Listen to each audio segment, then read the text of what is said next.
listeners, and welcome back to another episode of the Keeper League podcast. With our AFL Fantasy podcast, it doesn't focus on the superstars. We focus on the lesser knowns and the guys that are going to bring you value to your Keeper Leagues. How you going, Case? I'm all right. Half yourself? Yeah, not too bad, mate. It's been a bit of an interesting week, hasn't it? You can say that.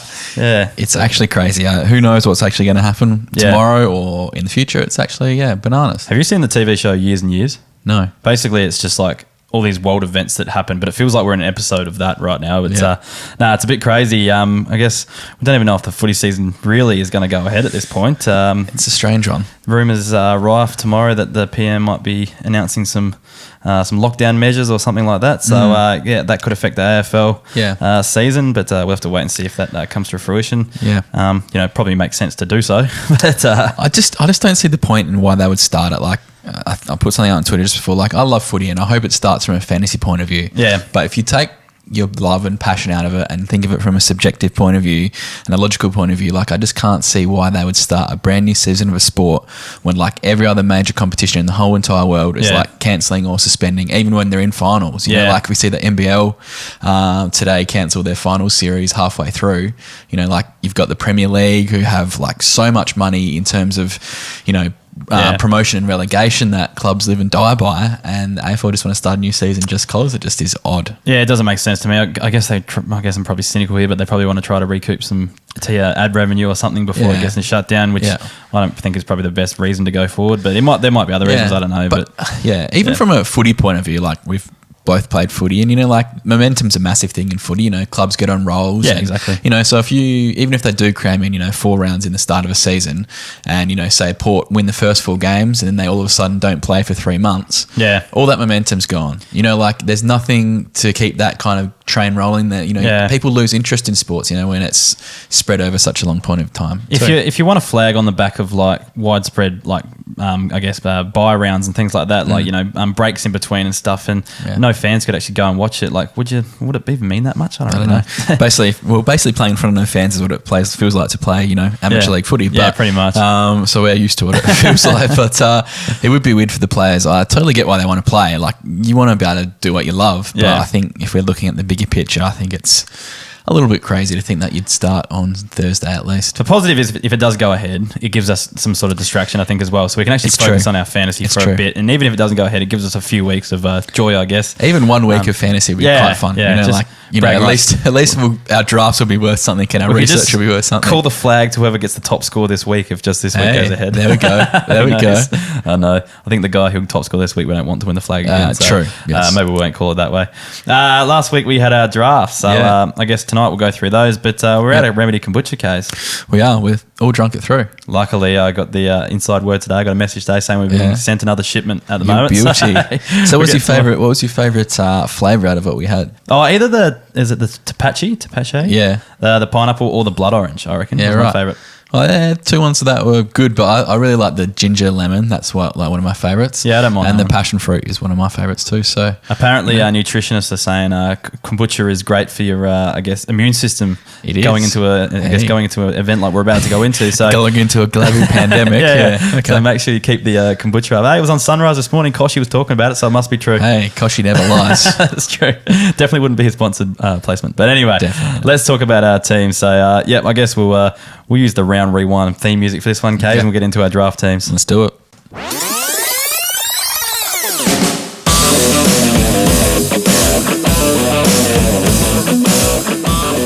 All right, last week we had our podcasters. Actually, it was 2 weeks ago now, 2 Fridays ago. We had our podcasters draft on the Friday night. So I guess we're just going to go through some of the players we selected. Do we want to dissect each other's picks, Kate? Yeah, I think we can just kind of go through even what you're thinking at the time. You know, I know it's hard to get a gauge of who was in the pool and who was around the mark when you were making picks, but it can kind of help because there might be a few people even for waiver wires, etc. This might help if we do end up playing this week. So let's do it. I guess for my first 2 picks, I was thinking I needed defenders because I think I was 1 defender short in my keepers. I think I had 5 defenders, but 1 I can't remember who it was. It wasn't too much chop, so I think I needed to grab another one. Dos luckily delisted both these guys that I picked up, and that's Ryan Burton and Mason Redmond. So I guess pick 1 and 2, which is effectively round 21 and 22 in our league. I picked up Ryan Burton and Mason Redmond. What do you think of those 2 cases? Very, very good. So just Just a bit of a background for those playing at home who may not be aware. So we kept 20 players each side that we had. We had 10 teams as well. So your first pick was actually the 208th player in the comp. So we took another 20 players on the night. So 400 players in total in our league. Yeah, correct. So Burton and Redmond, two very good pickups, especially knowing that you needed some back cover. Yeah. I was in that same kind of boat. And you had the pick just before me, didn't you? I did. I know who you picked up. We'll talk about that later. Yeah. I couldn't resist. But I think Burton obviously got plenty of class. I've got him in my our home league, so I'm hoping he has a good season. And Redmond, he's just kind of continued on what he was doing last year, which I think is super positive for just a consistent defender, really. Yeah. Then I went through midfielders, I guess. I had to get a midfielder, so I picked up Joel Selwood with my next pick. So that was pick 228.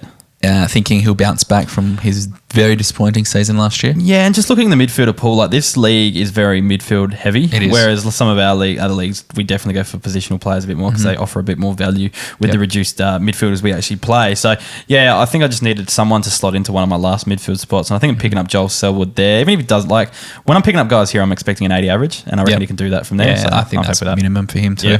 Yeah. Interesting one. You went pretty early-ish, I suppose, on Connor Buderick. Basically just because all the draftees were going really early. So they went super early. I felt like I just needed to jump on one. So I've actually got something for the future. I think in the first round we had like Rao, Ash, Anderson, who else? Robertson, and they were the four that went in the first round.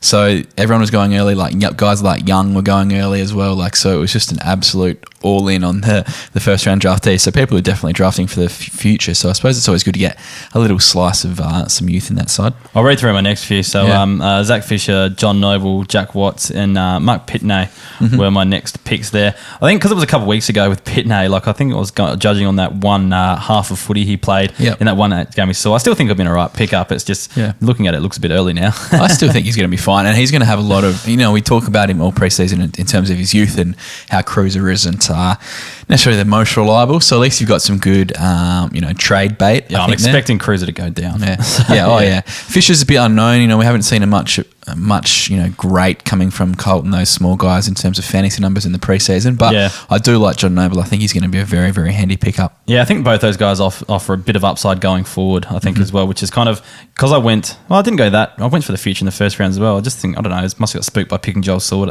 I thought I'd better pick some younger guys next few rounds. Enough. Jack Watts at 27. We don't really need to talk much about that. Just need another defender cover. So pick up Trent Cotchin after that. And then I went Tom Hawkins and then Taylor Dooman after that. Grant Birchall. Then I guess just a bit of experience. A couple of your boys coming up here. Yeah, Bailey Scott and Kobe Much. When you get to pick 34 and 35, there's not a lot going. Yeah. So you pick up these guys. I think picking up Charlie Dixon at pick 35 though was pretty handy. I think so too. I think that was a good get. Even Fantasia in the next round there at 36. I think on their good days they're both very, very solid scorers. So it could be really good streaming options for you. For guys who you can stream that you can basically guarantee, or not guarantee, but you can hope for an 80 probably every second or third week from one of those guys. I reckon they're decent streaming options. Sure. Picked up Cameron to handcuff to my ruckman, which is Brody Grundy. And then James Parsons I timed out because I didn't even realise I was on the clock. So for some reason I've got James Parsons in there. I think he was just the top. The next one. That's how deep this draft was going. Top projected. 378. I kind of regret this one after watching the second round of JLT. What was it called? Marsh Series these days. I picked up Tom Campbell just going by his VFL numbers. So this is at the 388th pick of the draft. Right deep. And I just figured if Goldstein goes down, he'd be the next one to jump in, but I don't think he is anymore with Tristan Cherry. Well, looks like he'll actually come in and play a bit this season if Goldstein goes down. I think he's jumped behind, so I don't know where Tom Campbell's at. So bit of wasted pick. Lastly in the draft, I picked up Reece Conker. So to be honest, that pick 398, that's pretty fine to me. He's going to play most weeks at this stage for Freo, and on his day can get you an 80 or 90 and just some cover. Yeah, that's all we need, really. All right, let's go through your team. Rightio. So my first pick, I needed backs as well, so that was my kind of mission. But so did you go with a back for your first pick? No, I did not. I could not resist going past James Rowbottom with my first pick. Giving the forward status this year, and obviously I'm pretty keen on him as a genuine future fantasy star, so I just couldn't not take him. So happy to get him in my side. And then I went Sydney Stack and Hamish Hartlett as my two back. So obviously I think Stack has potential to be a great fantasy player. I'm a bit wary of him this year because it's how he's been shuffled around a bit.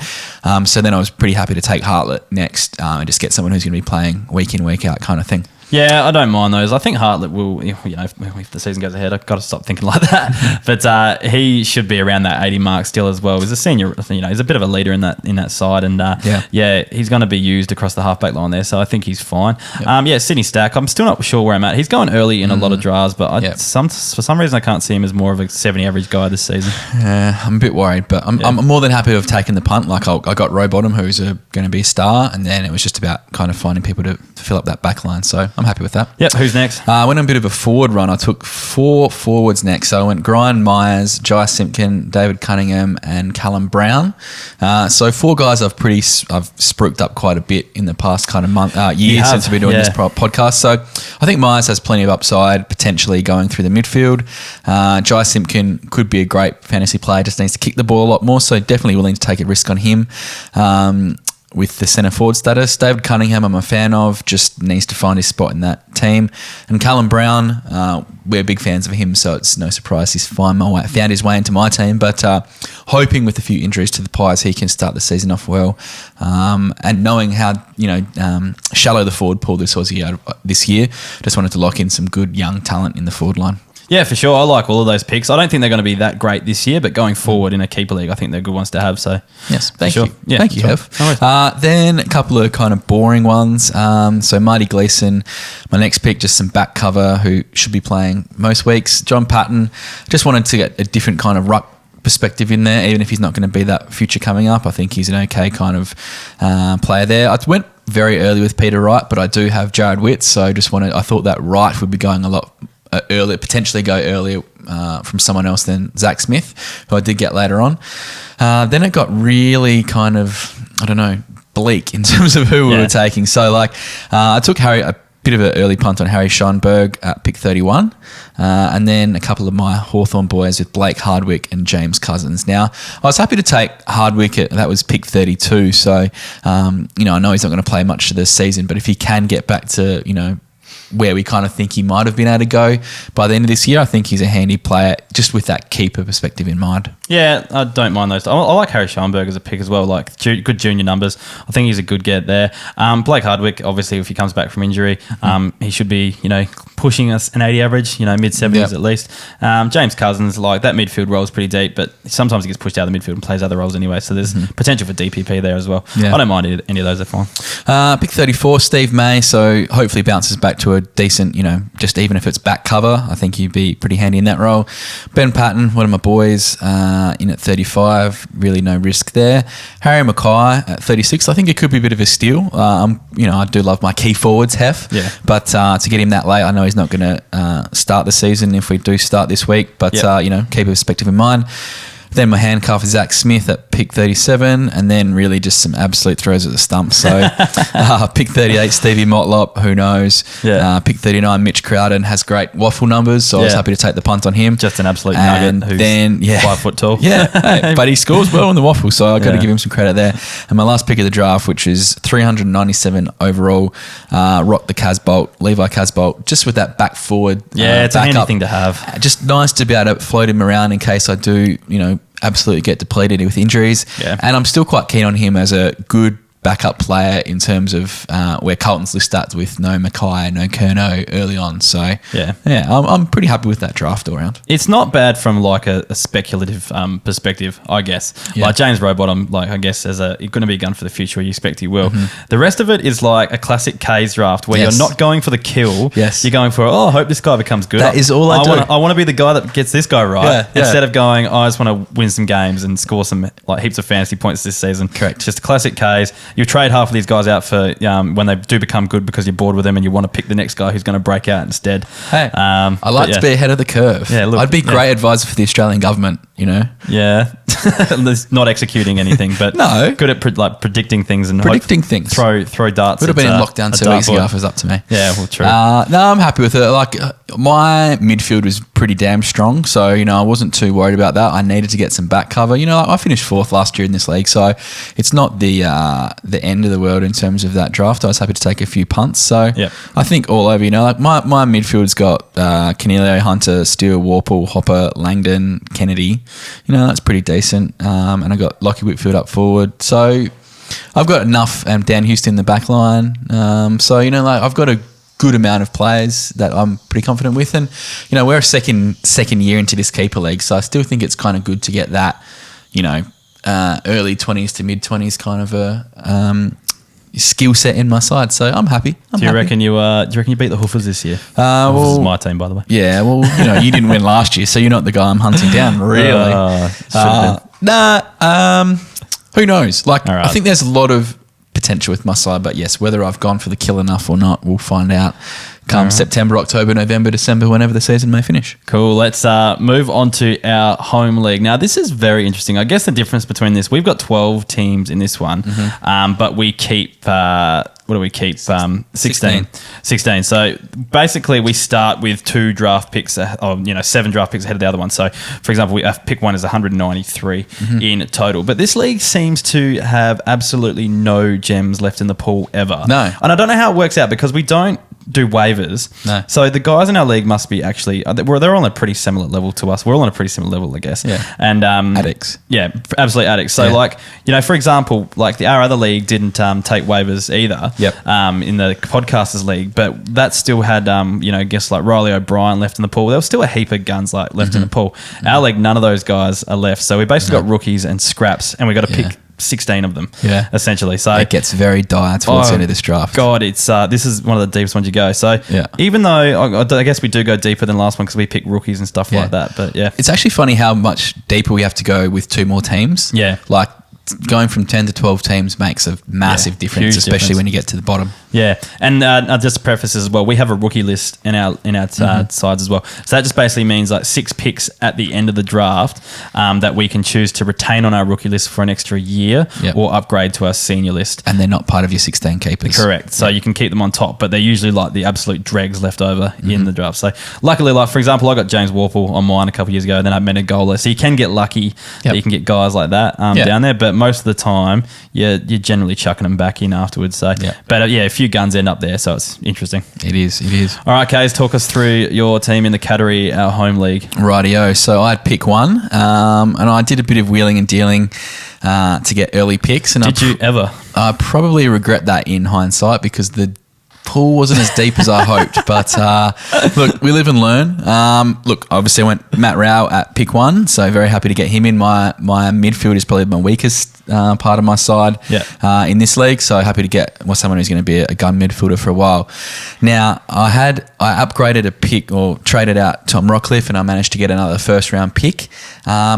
We were trying to do a bit of a podcast draft kind of thing, and I kind of got a bit distracted. You were giving me donuts. Well, I really needed to focus, and I kind of got a bit distracted. I wanted to take Sydney Stack if I could with my second pick in that.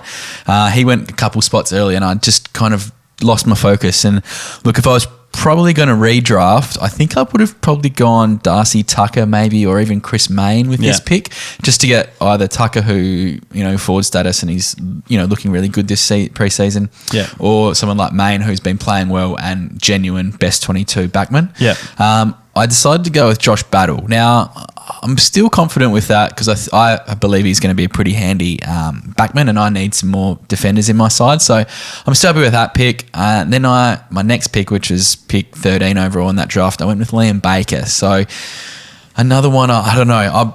I'm happy with Rao, and I'm a bit unsure about Battle and Baker because I then didn't have another pick for 60 turns. So I kind of went that's a long early, time. And then I had a long wait, and I was just kind of watching everyone get drafted, and I was like, you know, fingers crossed that a couple guys I still were keen on would slide.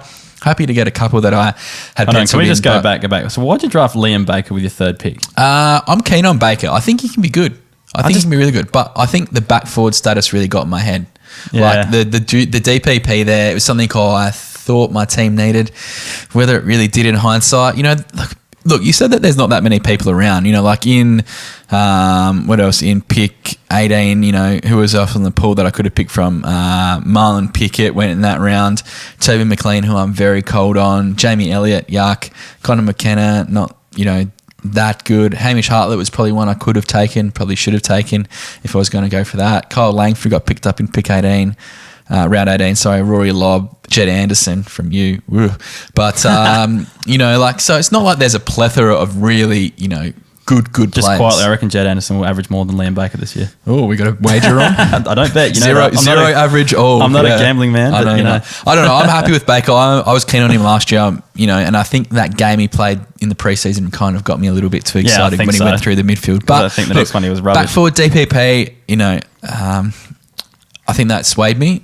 To be honest, as I said, those two picks I'm not totally regretting, but I'd like to see some footy before I really write them off. Your next pick, I like only for the fact that it's at 265, 265 pick. I don't really still rate him that highly. No. But So I'm think actually where stoked. you got him was really so good. I almost had him as a top kind of 20 pick. I thought he'd go early. So we're talking about Chase Jones. So for reference, my third pick of the draft was in round 18. My next pick came in round 23. So I had to sit those 5 rounds out. So I thought I was pretty happy I was actually stoked to get Chase Jones at pick 23 or round 23.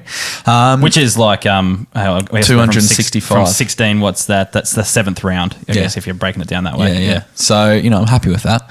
And then I went David Cunningham. So obviously going with that along that line of what I went with the other draft. And Bailey Williams is still around at round 24, which I think, I don't know about Williams. I'm not necessarily convinced, but I think at where he was available there, and I think that's value from where I got him there. I was looking at him around that area too, and I think he took him just before I was going to take him. So I was pretty happy to take him. I had 3 picks or 4 picks after you, I think. So I was going to take him in my next round. So I think that's about right. Yep. Round 25, Willem Drew, probably a bit too speculative, but who knows? I don't think he's in the best 22, especially when Wines comes back. I just think, hopefully Wines isn't back for a while. Liam Duggan, another one I'm not super keen on, but I got to the point where I need to start taking a few genuine best 22 players, and he's got some upside, and he'll play each week, so I just need that back cover. This is what you're actually looking for now, is you actually get to a point where you guys, I need guys who can play. Yeah. And there's not a lot around. Because you've taken guys who are, a bit speculative. Yeah. And you actually need those guys week in, week out. Yeah, because when you think about a footy side as well, there's probably probably 17, 18 out of the 22 that are probably, not even that you could guarantee to be in a side each week, because there's that many changes and things like that around. So, quite often the clubs will have 6 changes a week. So, therefore, it's actually pretty hard to find guys that you think will play each week of the season when you get to this depth. Yep. Round 27 was Jack Ross. He showed some stuff last year. Will he be a keeper? Not too sure. Don't hate it. Just needs opportunity, but he probably won't get it. Yeah. Luke Jackson I took next, and probably went early, but I just thought bugger it, because rucks are a genuine premium in our league, and if you have 2 good ruckmen, you are basically king. And I thought, bugger it, if I can sneak him into my 16th keeper next year, why the hell not? Just to preface that, we don't play 2 rucks, but we have a utility spot that you can chuck a ruck in if you need to. Yeah, and I have Tim English, so more than happy to have 2 of the best young ruckmen in the competition. And I think Jackson might play this year. It's just even if he just plays up forward, we might be able to see what he can do with Gawn as the main ruckman, but I think they'll give him opportunity this year. The hard thing, I think, with you is going to be, where do you fit him into your 16 next year if you're going to keep a 50 average ruckman on your list? Is it possible to do that? Your keepers would have to be pretty rubbish. I could have done it this year for sure. Yeah. But I'm honestly fine with keeping, or having a throw at the stumps with one player. Okay, so you're planning on him to be that guy. That guy, yeah. Harry Mackay took next. Obviously, I'm big on him. Hopefully he comes good by the end of the year. Went Ned McHenry the next pick. Obviously, don't hate that. Yeah, I'm happy with that. Yeah. We haven't really seen the best of him yet, I don't think. Colin O'Riordan, his NEFL numbers are very, very nice, and I think if he can slot his way into that Sydney side, he could be a handy little back pick up there. Harry Schoenberg, obviously there, and then I thought, geez, I really need someone who's going to play each week with my next pick, so I picked Josh Bruce. So I'm happy with him at pick 373, so he'll play each week, and we need some forward cover. A couple of years ago, St Kilda actually wasn't a bad scorer. There was a period anyway where it was 6 weeks where he killed it. And he can just be someone who you just put on your bench with no worries. And if he has to play for you, that's the worst case. Now this next pick, well, that's just my ruck backup for I guess for Tim English. So I took Jordan Sweet, so he's my handcuff there. And so I only had 2 picks in the rookie draft because I retained 4 players on my list. So with the first pick of the rookie draft, I took Chad Warner from Sydney. So they've been touting him as someone who might play early on at Sydney. So his underage numbers are pretty solid. Happy to kind of give him 2 years to see if he can do anything. Sure. And Jarman Impey I took with my second pick. I like that one. He can be a very, very handy fantasy player because I've got 2 years. You know, even if he doesn't come good this year, I can retain him and hopefully deploy him in a couple of years' time.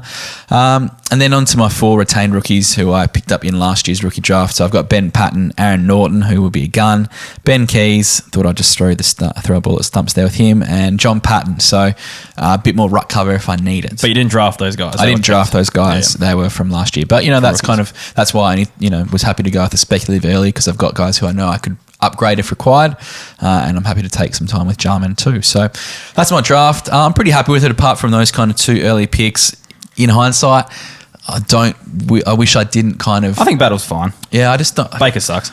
I think Battle would be good. Yeah, probably Baker's the one. And because I didn't have another pick for 60 picks, that's probably makes me hate that pick a bit more. Yeah, okay. But overall, not too upset. I'm quite happy. All right. Let's be honest. Good. Let's get on to my team. Yes. I sense a grilling coming on here, so I'm going to have to explain a lot of things. So did you pick with the first pick, Hef? I picked Carl Amon. Now, let me just preface this beforehand as well. So, Kays and I were trying to record a podcast, and I was absolutely carrying the bloody thing because Kays was just focusing on his draft and not giving the podcast anything. Yes. So I was carrying it. I expected to just have Tom Green available at 4. So I was like, I'm just going to pick Tom Green. I don't really need to think. And Tom Green went at pick 3. So I was like, oh, fucks. And then I'm on the clock. So I had no idea what to pick. Clock's running down. You'll notice that my first 2 picks start with the letter A, their surname. So I'm going by alphabetical order because that's the way my spreadsheet was somehow. Excuses. Hef has ruined another draft 2 years in a row. No, I think my first 2 picks aren't great, but I'm actually happy with the draft overall. But look, I picked Carl Amon with my first pick. Now, there is a bit of method to this, because I was scrolling really through the first page and this is all I got to. But Carl Amon averaged from his last 10 games, averaged 81. And I'm picking guys. I've got my forwards decked out. I'm one of the lucky ones where I didn't have to draft any positional players. Yep. I've got my midfield there. 2 of them probably aren't best 22, but I figured I'd better take other midfielders, the best scoring midfielders I think they're available early in the draft. And I think Carl Amon can go around the 80, and I think Jed Anderson could go around the 80. And basically, I just want to get off the bottom of the ladder this year. So I figured if I can fill up my utilities with midfielders that are going to go around with 80, I think they're pretty safe at about the 80 average or close. It's the high 70s, that type of thing. Yeah. So that was my thinking there. I just wanted to fill up my last 2 utility spots with guys that are going to average about 80. I will give you some reprieve. I would have taken Carl Amon with one of my second or third picks if he was still available. I think first round's probably too early for him, but I reckon second round would have been no dramas because I think he's going to be a super consistent, 80, 90 mid. Well, just the way the wingers play now because they're just such more. They play such a more important role in the game, especially with the just went 12 picks too early, really. Pretty much. Yeah, that's all that happened. But Jed Anderson is one that I just don't know about. I completely forgot Jed Anderson had a career at Hawthorn before he went to North Melbourne. Yeah, so he's a journeyman. In my head, he's like 24 years old. Like he's moving into a midfield where Higgins is about to retire and things like that. And then your love's like, hey, he's all right. He's pretty young. He's 26, man. And I was like, oh yeah, he is.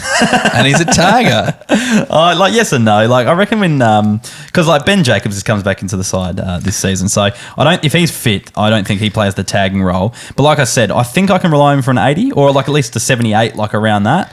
Well, he just turned 26, so that goes kind of in your favour. No, I think I can rely on him for an 80. So I think taking him there, like I said, I've 3 utility spots that I got to fill. I wanted to fill them with midfielders that were going to go about the 80 mark. You can try and spin any way you want. And that's a bad pick, my friend. Nah, I guess I don't know. I don't know where he went in our other draft. Probably later than that. He's probably not even drafted. Nah, surely he went there. I'm going to look it up. Anderson. Oh, look, he went... Oh, wait, that's this league. Yeah. Oh, no, I picked him up with pick 18. Again? No, with my... Nah, so in the other one. So he's my last pick midfielder. Dear Lord. You've got a Jed Anderson finish. Oh, no, I kept him. That's right. This is getting worse. Please don't listen to Hef for any fantasy advice. I am the guy you need to listen to. Except I finished higher than you last year in the Podcasters League and outscored your team by thousands Did of you points. win the flag? No. If you're not first, you're last. Ricky Bobby told me that. That's true. I do like that saying. Right, next pick. I like this one. Dylan Robertson. Yep. All right, my third round. It could be anything. Yeah, could exactly. So another defender. I've actually got a pretty good defender stock going on, so I'm pretty happy with that. And for a team that was down second to bottom last year, I really like the kind of guys I've got to build around over the next couple anyway. Yep. I always like a 4-year kind of window. Yeah. And I'm at the second year of it now. So I just hope he can play. I hope he's fit. I hope he's healthy because if he is, he's going to be a great player again. Next round a little bit early, but I wanted to because all the kind of rookies were starting to go around now, like your Jeez, you Caleb get Sarong rookie and stuff. worried, don't you? Well, they're all going, and I like to get one, and I want one that's going to play each week. I don't think he's the best fantasy scorer, but I think the experience he's going to get by playing each week for Sydney. Do you reckon he's going to play each week? Yeah, I think so. Well, I think he's going to start. We're talking about Dylan Stephens. Dylan Stephens. So yes. I think he's going to start. I think he's going to start early. So yeah, I think he'll be right, and I've got him. So I just wanted to have one of those kind of good rookies and one that's going to play early. Yeah, I'm jealous you've got him because I think he's pretty damn good. Like obviously I bang on about SANFL form in terms of kids playing in the gentleman league. So I think he can definitely deliver some decent scores early on. Just needs the opportunity. This next pick, I actually look back and go, like, what was I thinking there?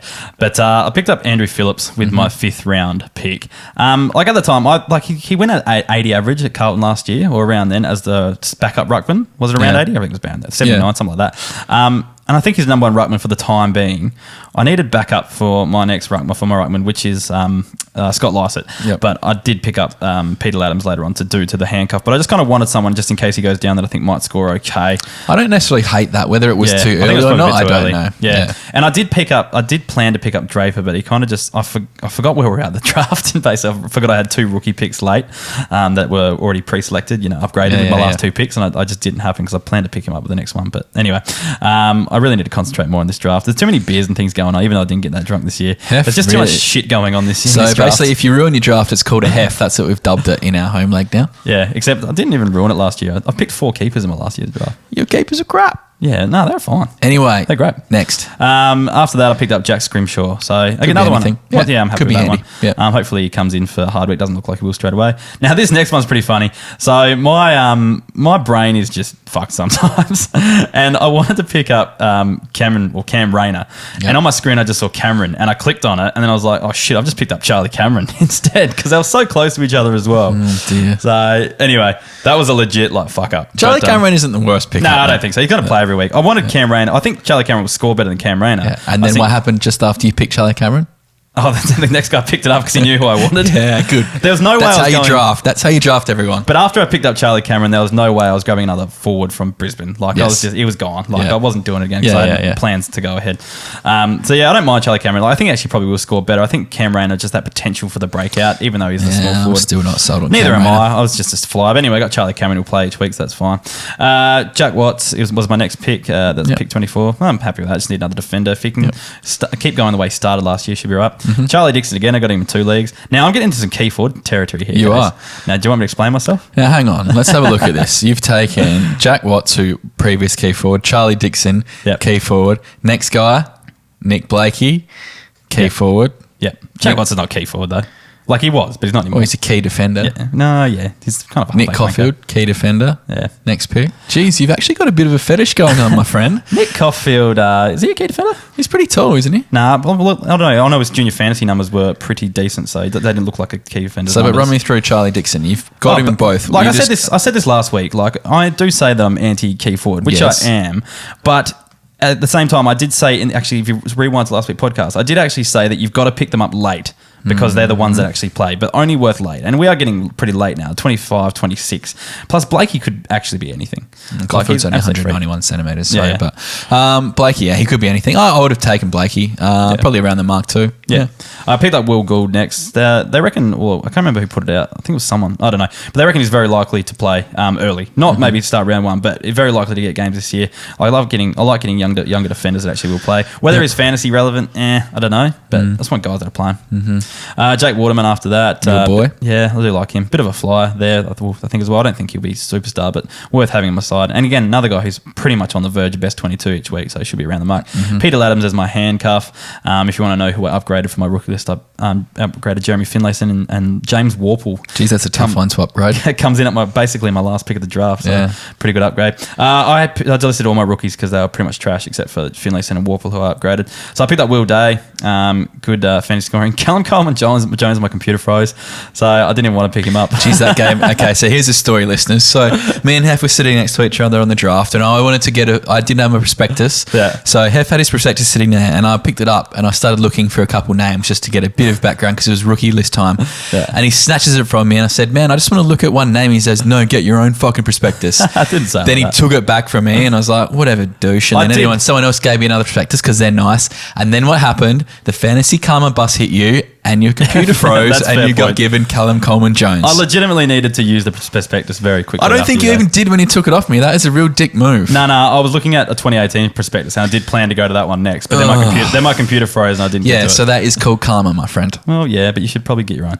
That's true, but Callum Coleman-Jones is for you because you're a bad dude. Yeah, that's probably the karma bus. I'll cop it. I'll accept karma. It's my one thing. If that's the worst I'm going to repent for, I'm happy with that.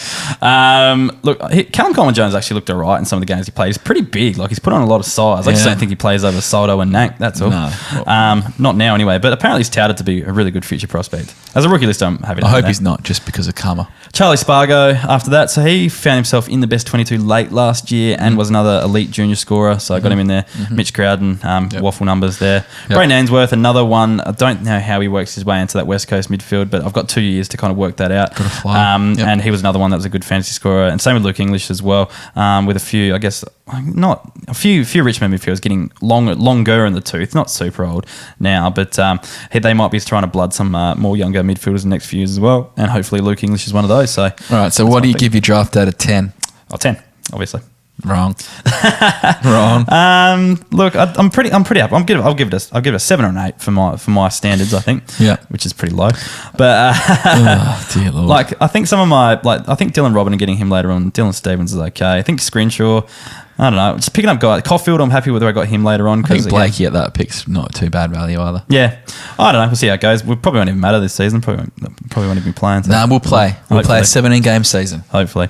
Anyway, so there are our teams, I guess. We'll put them up online so you can kind of run through it if you need to see them too. Yeah, we'll get them through there. That'll be a bit of embarrassment, I think, there. But anyway, we'll let people pick apart those. Anyway, so that's it. How do you rate your draft? Probably a 7. I think, the Battle Baker pick is a bit annoying, but I'm actually happy with the speculative guys I've got in there. Yes, I've obviously gone a bit too heavy on the potential on there, but I've got enough guys to get me cover through each week, and I should be okay. Yeah, I think. Yeah. All right. I guess we'll move on to some membership stuff. So now, if the season goes ahead, we'll have weekly projections each week. We will. We'll also have our breakout tracker updated. No idea how the season's actually going to work and when stats will be uploaded and things like that, and how rounds will work. Like if we go every night of the week, it might only be updated Monday because we do have jobs that we got to work, so we can't actually just keep updating it constantly. We'll try our best. Yeah, generally Monday is the night I try to get things and then plan the podcast. I do all my work there. So yeah, hopefully we just try to keep that updated as best we can. Hopefully they keep the actual rounds structure going, and therefore we can just do things that in one hit. But there is talk of doing a Premier League style. Some teams might be 2 games ahead and that type of shit as well. So we'll have to wait and see how it's going to go, if it goes ahead at all. But yeah, State League scores, well, they're not going ahead now. I'm going to delete them from the show doc. But I've got a bit of a wait on the State League scores. But the breakout tracker, again, will be updated. Thanks you to everyone who's basically supported us through the pre-season.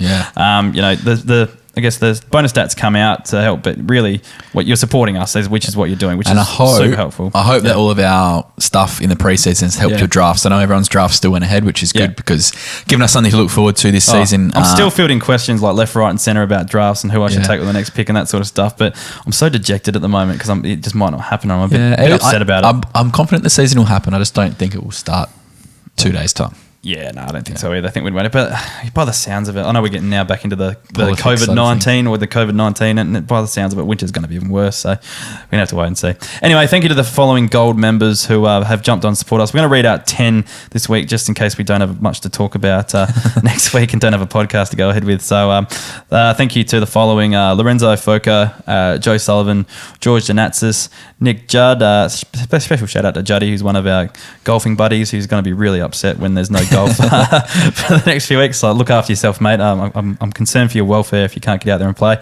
Alan Seri, Matthew Kelson, Ross Staines, Jeremy Wine, Andrew Orcello, and Adam Stewart. So thanks for that. If you're keen to sign up, like again, we can't 100% guarantee that the season's even going to go ahead, but if it does, the breakout tracker and the weekly projections will be there if the season does go ahead. So they will be there. If you're keen to sign up, check those out. All the links are in the description. Podcast reviews, we don't have any this week. We ran out, so we've caught up. So if you're really enjoying the podcast, maybe just think about giving us a rating. That just helps us climb the ranks and stuff like that. So if you could do that, that'd be greatly appreciated. I thought you were going to say something there, Kaz. No, I wasn't. No, just send us a review. Yeah. If we're in isolation, you've got plenty of time to write reviews. Yeah, that's a good point, actually. They'll give you something to do. They'll kill 5 minutes of the many hours you're going to have to think about things.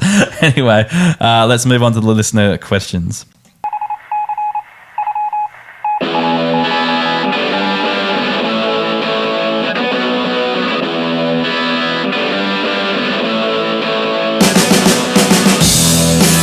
All right, on to the listener questions. Now, we put a shout out at the start of the weekend, or the end of the weekend, really, about chucking through some questions that didn't have to specifically be fantasy related. And the best question gets a 4-pack of delicious remedy kombucha. Which will help you through some tough times. Apparently, it keeps the immune system happy and healthy. So it does.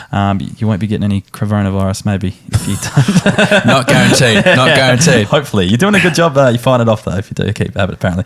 So, maybe, so we're going to read through. We only got one that was actually about AFL fantasy, I think, and the rest a great question, about... It's a great question. The rest are about random shit. So, look, the Gold Coast Sun cast, who are awesome, by the way. If you, I feel like not many people out there actually know a lot about the Gold Coast Suns. There's not many Gold Coast fans out there actually studying them, I guess, as deep as these guys are. So give them a follow, especially if you need Gold Coast Sun news on injuries and stuff like that. Get around their podcast. At GC Suns Cast on Twitter. All right, but their question is, how does Jack Bowes' move to the back line change things? He's one of the first picked each week, but playing a quasi centre half back or quarterback role style suits him. If he and Jack Lukosius can get 20 plus touches each week, they'll be putting attacking players right where they need to be. Now, I am actually not a part of the Gold Coast Suns cast, but if they keep talking about Jack Bowes this positively, I might have to, be an honorary member. Yeah. I'm super positive about the move to halfback for him. Now, I know obviously have talked up his ability for years and years and years. But if he can get DPP this year as a back centre, I think he's going to become a very, very handy player. He lost it last year, which is annoying. I think he's ready to go. He's actually looked very, very good back there. I don't like the term quarterback, but if that's the kind of role that he does play, I think he's doing it very well. It's a good fantasy role to have. I know you hate the term, but it's a good role to have. It's a good role to have, and he does play it very well, very well. I think him and Lukosius can be very handy as the attacking. They're going to be hard to stop if they're on halfback flank, especially because Lukosius takes a great grab, kicks the ball very well, and Bowes does kind of see the game very well from back there. So it's probably Hanley and those kind of guys who potentially put that, not his role at risk, but in the side especially, but where he kind of slots in. But I think he can kind of just drive a lot of ball from their backline there, and as a 80-90 average back, I reckon he could be a very handy pickup. Yeah, I think so too, and I like that he's going back across half back, and I think I'd honestly put him at like a 90% chance of getting back status back this season. Big time. Yeah, because I just don't see him going back in that midfield with all the kids they got now, and he just looks like that's his best position. He tried the midfield role, didn't work. Yeah. They got lots of good midfielders there, but if it doesn't matter, like an 80-90 average back is just worth as much as a gun midfielder too. If you've got Jack Bowes, you'd be pretty happy, I think. And I do. I've got him in the other league too, so we both do. We're not talking Yay, let's shoulder, elbow bump, whatever. I don't even touch you that close. That's what I mean. Anyway, let's move on to the next question. So, Kaz, I'm going to ask you this because I'll be a bit biased, but yes. HK Doss, so Doss from the Draft Doctors, Hayden, he's put out a picture of Mike Myers holding up a Pepsi can and me holding up a bottle of kombucha. Remedy kombucha in the film clip for Doss's Humour Cluggage song that he's put out. So who did it better, Mike Myers with the Pepsi or Hef with the Remedy kombucha bottle? It's got to be Mike Myers, mate. Oh, get fucked. People are referencing that. Until people start referencing your little,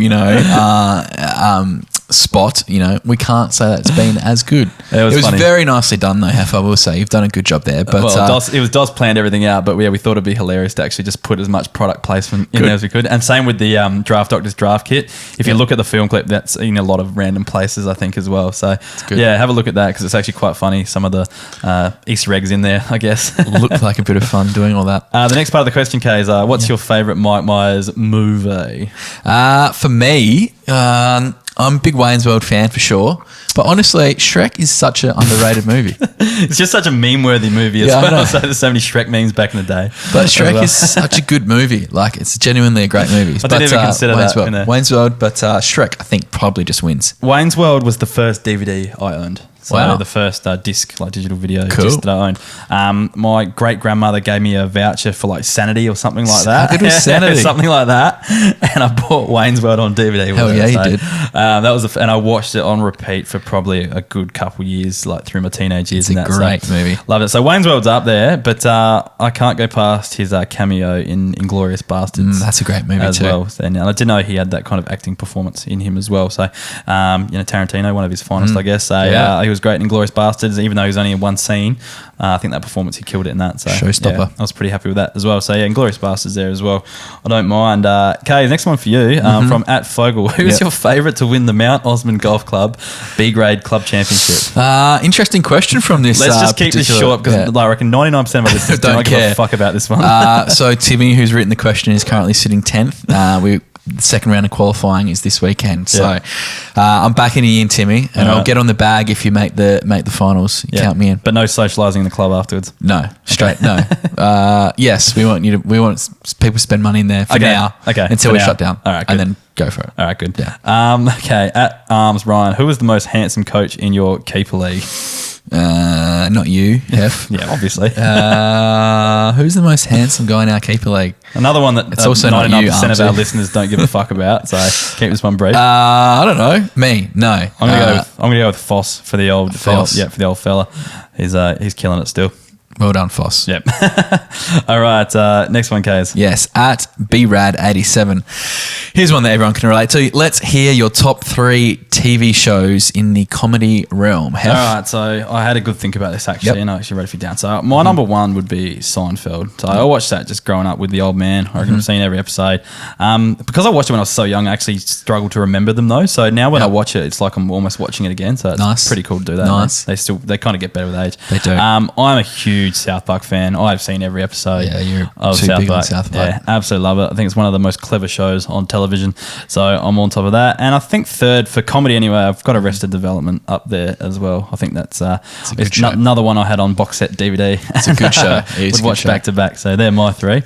What do you reckon, Kate? I'm a big fan of English comedy, so I really like Black Books. Yeah, that's a with good Dylan one. Moran. It's a ripping show. I didn't even think of going the English route. Yeah. And then probably the Mighty Boosh. If you Yeah, haven't watched bloody a lot of oath. Mighty Boosh, Yeah. Mighty Boosh is so good. So My Apple lock screen is like a circle avatar, and so you have to have like a circular picture, and it's the moon. I love the it's moon. But then my wallpaper is the Apple dynamic wallpaper, which is the stars come out at night, so it's actually the moon in the middle That's of the so stars. good. It's pretty good wallpaper. I'm happy with that yeah, one. that's a killer show.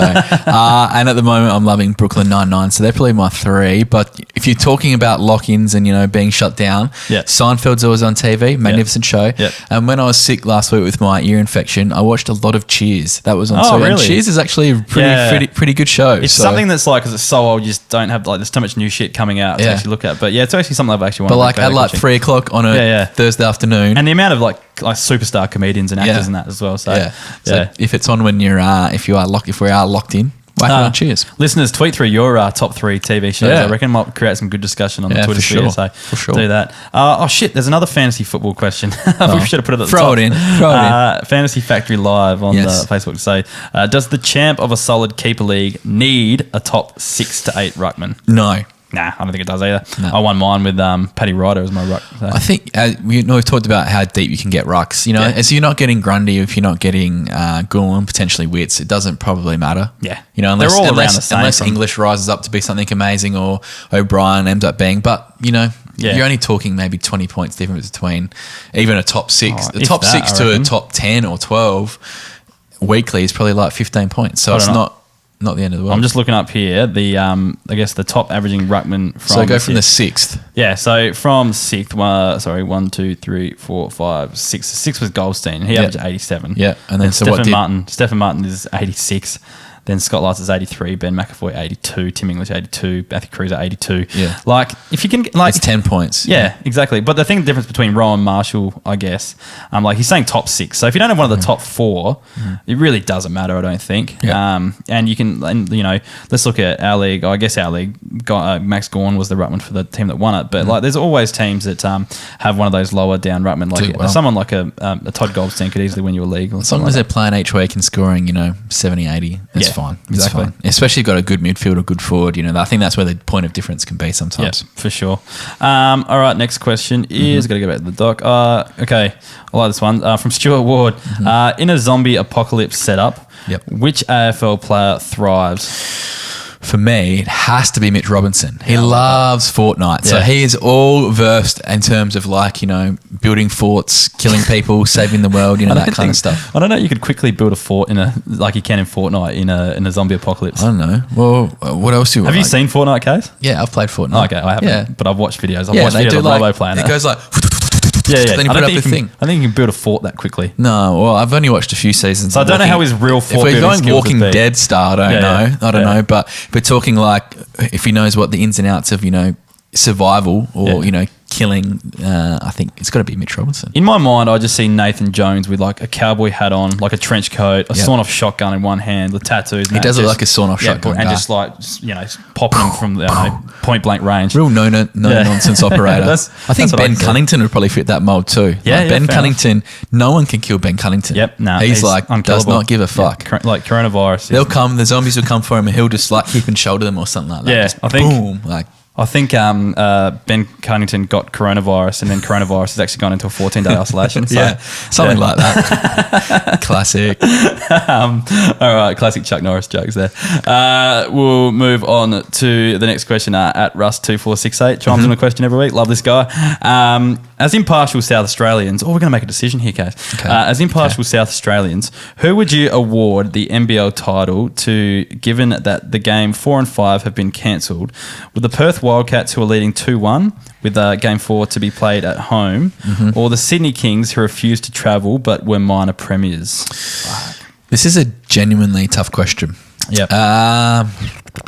Can you do the old thing of not awarding it? I hate that, but could you do that? Yeah, as an impartial South Australian, that would be my vote as well, because I don't care if either team wins. But like Perth Wildcats have won enough. Just maybe give it to Sydney. I don't know. Give it to the Kings? Yeah. Well, it really comes down to what, you know, if you're going on the soccer mentality in Premier League, like if you finish top, you are the Premier. You are the premiers. Yeah, you know, like you might have to Australia has this weird, you know, I know other sports, America, they have this weird thing about you need to have a grand final, etc. Whereas, you know, could the Sydney Kings been given? They've refused to travel, but that's obviously fine because there is talk that Western Australia got to shut their borders, so they don't want to get there and never come home. So, but if they've got to travel to get 2-1 up and the Perth Wildcats get the home advantage, call it off. I reckon you just null and void as an asterisk goes in that season. I reckon. I'm going to give it to the Sydney Kings. Okay. Yep. I think Russ is a Western Australian, so he's obviously... Sorry, Russ, I'm going Sydney Kings. Sydney Kings. And I'm giving null and void. So I'm going with that. Get off the fence, half. Nah, you've got to. You can't. Anyway, in times like this, it's not about winners and losers. It's about safety.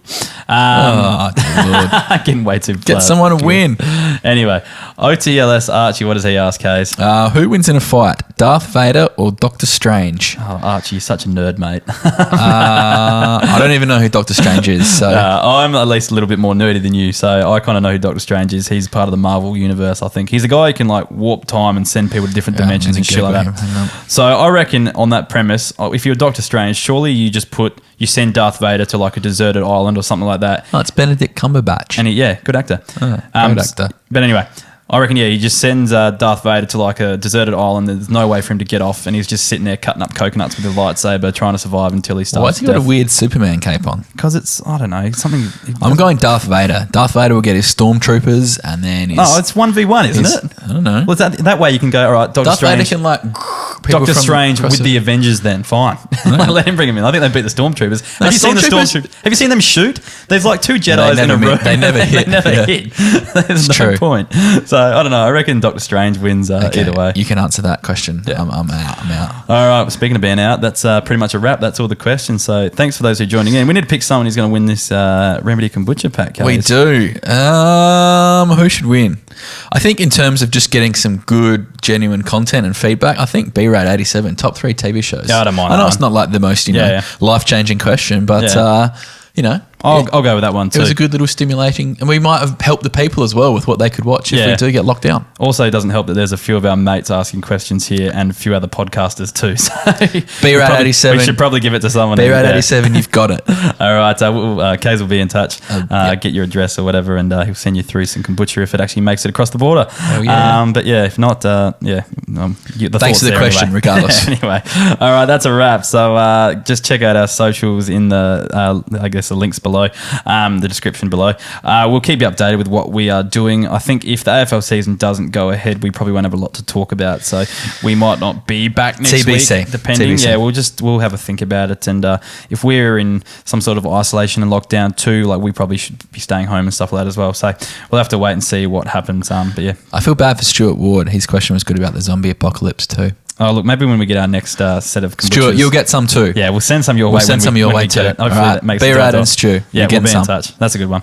All right, sorry, we'll go back. I hope Stu's listened this far into the podcast now because we're actually trying to wrap up. Anyway, we'll be in touch and we'll try to sort things out next week and we'll let you know what we're doing anyway. Hopefully we go ahead and there's a podcast next week. If not, it's not the end of the world. We'll be back at some stage. So stay safe, guys. Look after yourselves. Take it easy. Bye. And have a good night. See ya.